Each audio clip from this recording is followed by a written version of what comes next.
हम ऋषि वैसे वेद नहीं पढ़ते जैसे अभी आपको पढ़ा रहा हूं। ये ऋचाएं हमारी आटो सजेशंस होती है।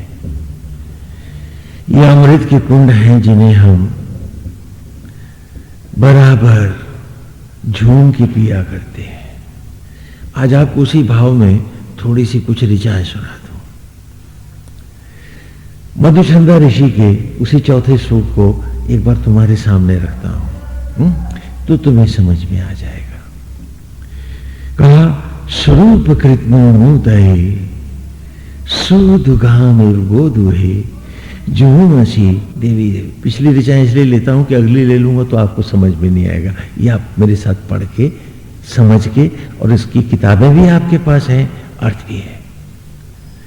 तो अब देखो, जब मैं इसको अंतर्मुखी पढ़ूंगा तो कैसे पढ़ूंगा? इसीलिए व्याकरण नहीं होता है। Vedas are the language of formulation, सूत्रात्मक भाषा है। व्याकरण को जानबूझ के हटाया जाता है कि जिससे इनको ऑल पर्पस बनाया जाए। वेद में व्याकरण नहीं होता है। जैसे विज्ञान में हम फार्मूलों से हम पूरा, सल्फ्यूरिक एसिड नहीं कहेंगे, कहेंगे H2SO4, कॉपर के लिए Cu का प्रयोग करेंगे। तो similarly we use Vedas is the science of life, जिसके लिए सारे विज्ञान हैं। ये वो महाविज्ञान है जिससे उत्पन्न भी होते हैं और जिसके हित में होते हैं। ये वो महाविज्ञान है। तो क्या कह रहा हूं? स्वरूप कृतनोदय सुदुघाम इव गोदुहे जुहुमसी देवी देवी। क्या तूने बनाया है घर मेरा, स्वरूप बनाया है। हे कलाकार, कृतनो कलाकार, हे आत्मा, और इस घर में तूने मुझे बिठाया है जीव रूप। मैं धन्य हो गया। कितना सुंदर महल बनाया है, और उसमें खुद भी बंध गया। मुंह माने बंध रहा, खुद भी आत्मा होके बंधा है इस महल में। सुदुघा में गोद हुए, और सारे सचराचर को गौओं की भांति धोकर तूने मेरे इस महल को एक संपूर्ण सचराचर बना दिया है। अद्भुत है ये महल मेरा जिसमें रहता हूं मैं। सृष्टि का कोई सचराचर का कोना नहीं, कोई ग्रह और नक्षत्र नहीं जिसे दोह कर निचोड़ कर तू मेरे भीतर नहीं उतार लाया है। सारे ग्रह और नक्षत्र मेरे व्यक्तित्व में समाये हुए हैं, और उनको बनाने वाला तू भी आत्मा होकर मुझ में विराज रहा। मैं तेरी जुहुमसी, और निरंतर यज्ञ करता तू मेरे में, मेरी जूठन को रक्त में बदलता, मुझे सांसें और धड़कने दे रहा है। जब बाहर भी देखता हूं तो हर घर का बनाने वाला, हर घर तूने सचराचर में को हर घर में उतारा है, और तू बैठा है सब में। और हर घर में तू सुबह लिए हाथ में। देवी देवी, क्षण क्षण घट घट तू यज्ञ करता है। मैं तेरी उसी मनोहारी छवि को अब सब में देखने लगा हूं। एक सुख है, एक अमृत है, एक सागर है, एक कुंड है जो छलक आया है मेरे भीतर, और पिए जाता हूं मैं। आप समझते हैं कि वो मौन कोने में बैठा है। आपको क्या मालूम कि वो क्या अमृत पी रहा है वेद का। ये वो सागर है, ये महासागर है। जहां देखता हूं उसकी मनोहरी छवि है। अतिशय अद्भुत रोमांच है। ऋचाएं तब भी पढ़ाई थी, लेकिन जब हम अंतर्मुखी इन्हें पढ़ते हैं इनके भाव बदलने लगते हैं। तो कहा, आगे कहता हूं, उस सूक्त को संक्षेप में थोड़ा अंतर्मुखी ले लो, तो जिससे तुम्हें फिर वेदों को पढ़ने का अगली क्लास में जब हमारे पास सचमुच विरक्त होकर आओगे तो इन धाराओं में इन्हीं को पुनः पढ़ोगे और अमर हो जाओगे। तो आगे कहता है, उपना सबना गई सोमस्य सोमपापे गोदा इद्रे वतो मदा। और जब देखा है तुझे, रोमांचित हूं तेरे इस रूप पर न्यौछावर हो गया, तो सोचता हूं ये सुंदर महल है जहां बल्बों और कुमकुमों की जगह शास्त्रों ग्रह और नक्षत्र चमकते हैं, जहां मेरा प्राण वायु एक अमृत वायु की जीवन की सांसों की गंगा प्रवाहित करता है, सारे फूलों का रस निचोड़ कर लाता है। तो मेरे मन में एक तड़प जगाई है, तू भी है मैं भी हूं, और ये प्रज्वलित अग्नियों का ब्रह्म ज्वालाओं का यज्ञ कुंड भी है। तो चलो ना आज भामरे हो जाए, आज दोनों जुड़े और एक हो जाए।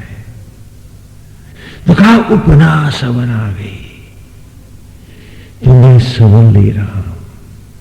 सवन कहते हैं जब वधू वर के जल से नहलाई जाती है, उस स्नान को कहते हैं सवन स्नान। जब बालक उत्पन्न होता है और सौर के उपरांत उसको नहलाया जाता है ना, सूतक के बाद का जो पवित्र स्नान होता है, उस स्नान को भी हम कहते हैं सवन स्नान।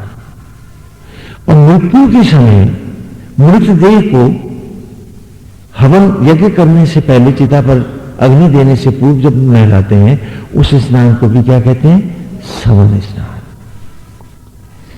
तो कहा उपना सवन आ गई, आज तुझे पाने के लिए ये जीवात्मा रूपी गोपी, हे आत्मा गोविंद, आज सवन ले रही है, स्नान ले रही है। उपना सवन आ गई, आज सवन की सुधि आई है।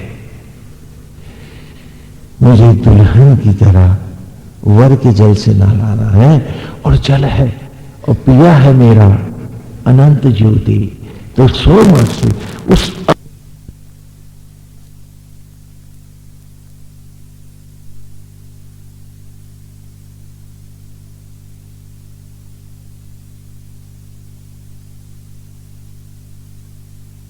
सोम माने ज्योति होती है, और भाष्यकारों के कमाल है।